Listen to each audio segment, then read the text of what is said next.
What's up, fam? Welcome back to the channel. Let's talk cattle. Ranchers are selling their cattle by the thousands, and they're selling them as fast as they possibly can. They cannot afford to feed them any longer.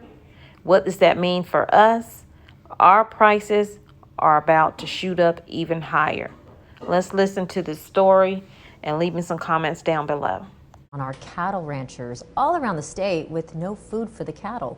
Ranchers are selling their herds by the thousands. But it could also mean higher beef prices for years to come. Nabil Ramadna shows us why.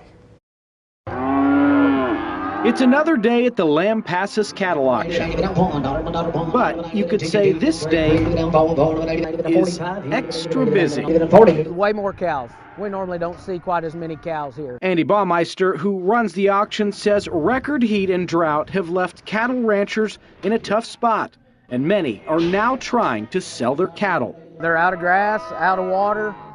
Nobody's making any hay. Terry Frakes owns a small herd of cattle just north of Lampasas.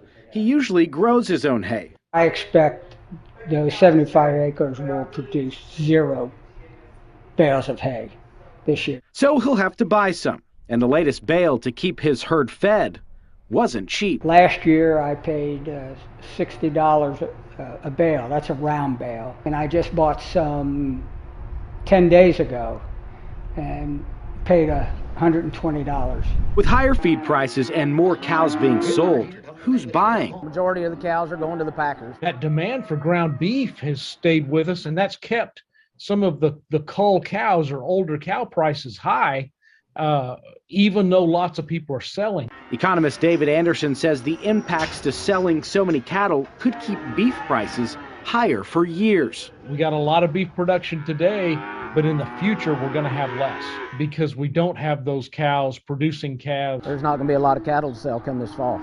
Nabil Ramadna, KXAN News.